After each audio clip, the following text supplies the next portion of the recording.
Hello you guys, welcome back to Channel Claire. I hope that you're doing well wherever you are in this crazy world. Now, this is a video I want to just lightly get into right now, but we'll be having a follow-up video later today when I have more time. But I have peripherally been watching this situation going on with Amber Portwood of Teen Moms, okay? Now, Amber Portwood is one of those problem child from the series, such as Farrah, Janelle Evans. Amber's right up there with them. I will say Janelle's going through her stuff right now. I think she's even in Las Vegas. Farrah seems to have calmed down slightly. Her and Sophia have their own type of parenting situation going on that works for them. Okay. But Amber, it seems like she consistently struggles, whether it's in her relationships, anger. There have been claims of abuse in the past of her other exes, Gary 1.0, and I believe his name was Andrew. Like, she came at him with like a machete. He was behind the door and she came at him with a machete. It was like a whole ordeal. I remember watching, listening to the audio on Without a Crystal Ball back in the day, because she covered all of this very, very heavily with Gary and Amber.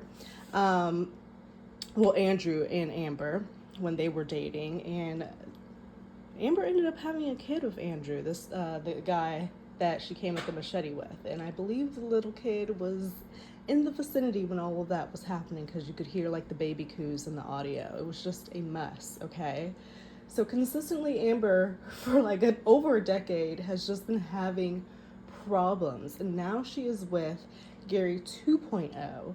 And Amber has come back on the scene in a large way over the past couple weeks, because this clip of her on Teen Mom has come out.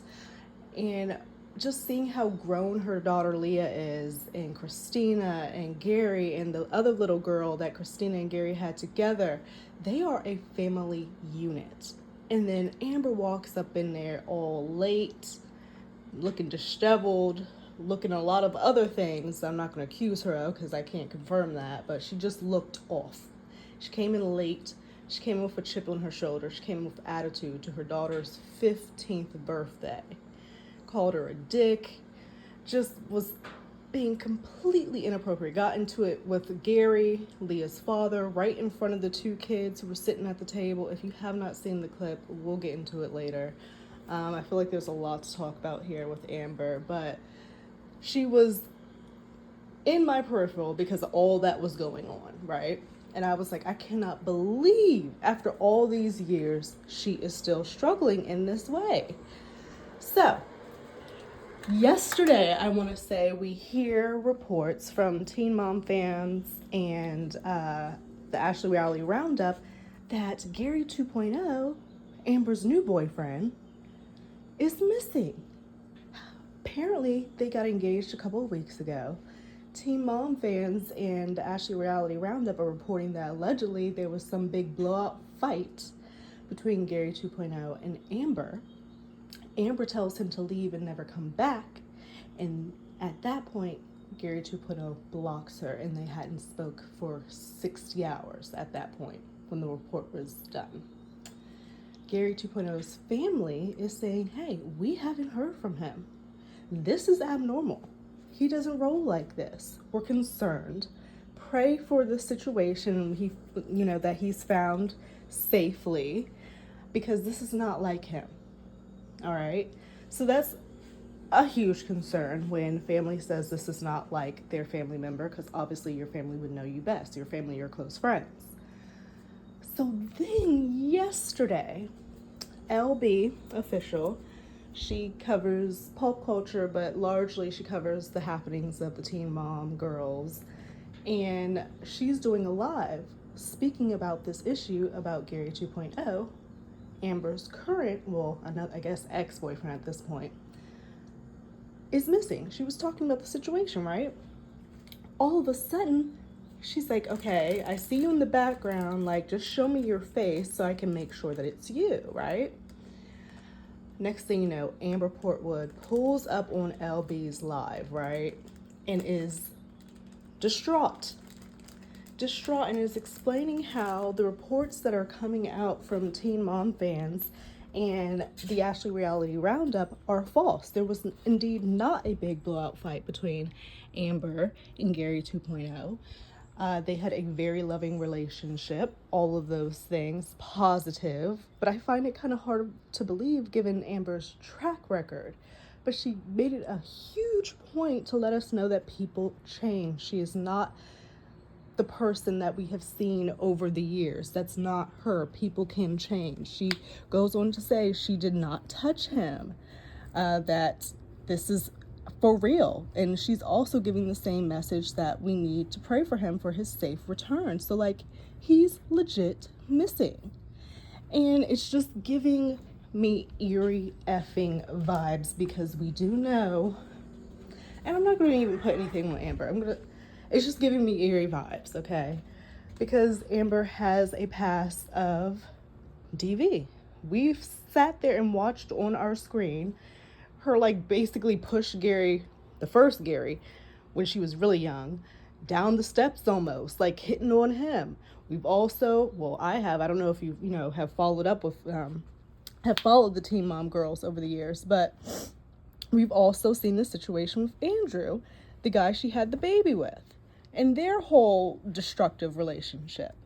And now here we are with Gary 2.0, and allegedly there was some argument, and Gary 2.0 is up and missing, and Amber Portwood is saying she is a changed woman. She has not touched him. They had a very positive relationship. None of what is being reported by the Ashley Reality Roundup and Teen Moms Fan is true, but he is indeed missing. Now, she does seem very distraught on this live of Elle Bee. I just feel weird, and I hope that this guy Gary is indeed okay, because I hate when families are like, this is not like this person. That, like, immediately puts out, like, alarm bells in my ears, because it's just like, they know their people. It's not normal for them to just go up and missing and not contact anybody for days on end. It's concerning. It's very concerning. So I'm just seeing all this go down. I'm like, holy crap.